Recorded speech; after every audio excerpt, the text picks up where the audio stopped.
Back, ES News. How was the face-off? How do you compare it to other face-offs? I can just feel his lack of face-offs. Why? Did you see him? Does the size bother you? The fact that he's a little bit naturally bigger? No, that's the way it goes. I knew what I've signed up for. Hey, do you respect Jake as a fighter? Yeah, he's in there doing his thing. He's fighting. He's fighting. Yeah.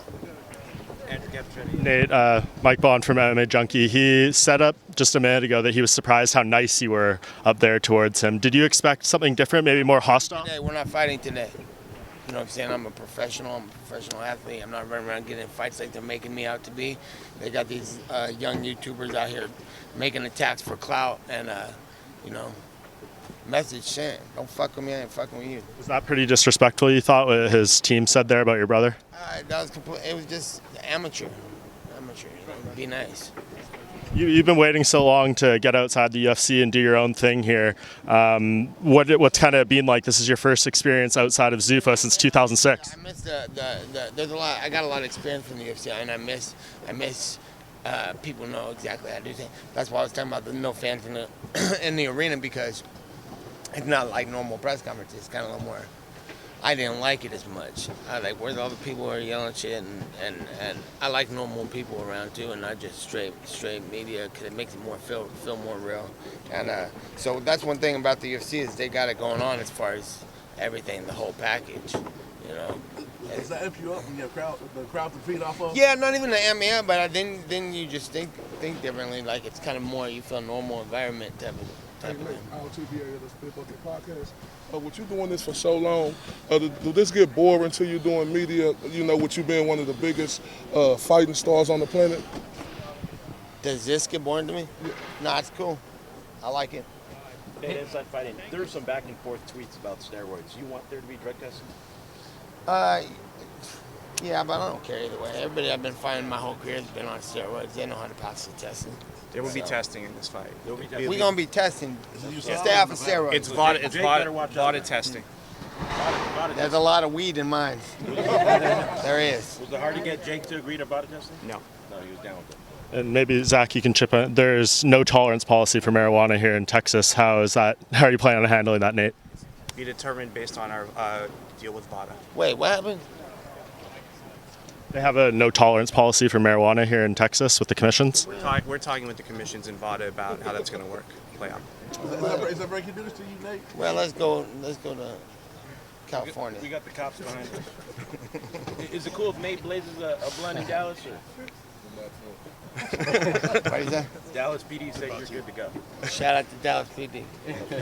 We can't dap you on camera. Nate, is it easier training just for boxing, just one discipline, rather than wrestling, jiu-jitsu, all of that? For preparation, it is for sure like way less wear and tear, and a lot of more. I could be disciplined to the one hour and spend a lot more time on it, and I think it's healthier for sure. But fighting, it's also not healthy to sit in a ring with a bigger motherfucker to hit you in the dome a whole bunch of times. So I'm not gonna say it's any safer than MMA, but as far as the preparation, I believe the training Do you have a is. specific boxing coach you're training with? Yeah, my boxing coach, Richard Perez. Where Richard at? Richard! He had to go eat. He was hungry.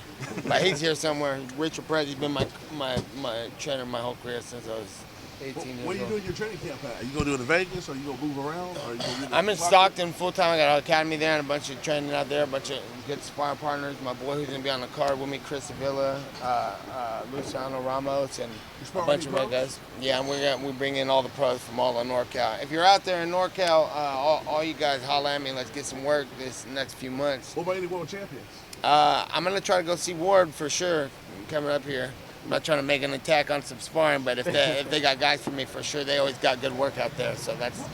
Were you surprised that Conor picked you to win this fight? No. Why? He knows what's going on. He's fought at the highest level. He fought me, fought Floyd. Yeah, he knows what's going on. By the way, this arena is empty right now, but come fight night, it's going to be a sellout. I think it's going to sell out within 2 minutes because 20,000 people are waiting. How do you feel about that? Selling out when it's very hard to sell it these days. Yeah, no, that's cool. That's usually what happens. What was those Andre Ward sparring sessions like, just in general? Just like, you know, he spoke highly, you know, about you. Yeah, no, I'm highly back. It was next level training, and it brought me up to a new level in my career. And I don't think I ever went back from that level, and I'm still still moving up. I don't think I'm at my best, and I think I'm getting better every month, every year. I'm always moving I spoke forward. on going back to UFC after this fight, but what if this fight explodes? Yeah, no, that's an option. The UFC. I would like to. At the end of the day, I want to go back and fight for a world title, and if not, I'm gonna have to make my own world title and make the best come to me. But I would like to be back in the UFC and or fight the So belt no holders in boxing also. So no PFL, no one, no anything else? No, right now the UFC's got the best MMA fighters in the world and have for years. So I'm trying to fight the best. Nate, is there a rematch clause in this contract at all? No rematch clause. I've been through hella contracts where it's just on and on and on. You can't get out. So I'm like, let's just do things one step at a time.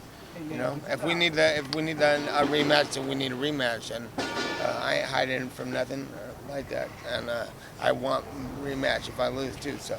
Is it split down 50-50? They mentioned that. You know? Yeah, everything's down the middle, and this is what I knew years ago. I was on a mission.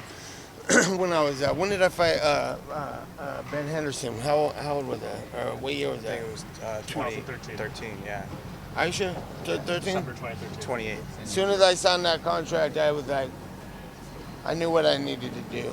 I was like, okay, I need to get out of here, and I need to be split down the middle with the other guy, and you know, it's simple, basic, logical math. If millions of people are watching my fight, and I'm not at least getting $1 for each person watching, there's 49 or 59 of them dollars being made for each. I'm like, if there's that many people watching, then can I get my piece?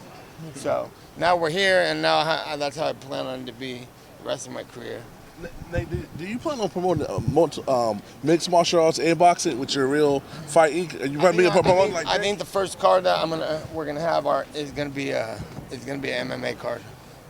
So you plan to be a real Maybe we might mix it, but I think I wanted to first and foremost MMA. You going that full time like Jay, being a promoter, or that's just like Well, that's come on, there ain't no going backwards, and I feel like the money's in MMA. You know what I'm saying? If you go back to the UFC, would real fighting have to be like your promoter? If you go back to the UFC, like would that be part of the deal? Yeah, well, that changes everything because I would like to fight the best guy that I feel like I'm a UFC fighter. You know, I don't like being stereotyped as an MMA guy. I like to be stereotyped as all the arts guy, jiu-jitsu guy, boxing guy, MMA, but I would like to fight the best guy. Last question, guys. How's your relationship with Dana right now? Cool. Dana always been cool. We always been cool. So when he talks to you, that's just for fun and just to kind of poke the bear? Boy, you fuck with me? That's cool. You gotta do what you gotta do. Nate, you're a NorCal legend. The Warriors are down big to the Lakers right now. Warrior gang, baby, you already know. Any motivational words for Steph Curry and Klay Thompson? Shout out to the team. Go Warriors. Hey, thanks, guys. Good to see you guys. Appreciate it. Thanks, Nate.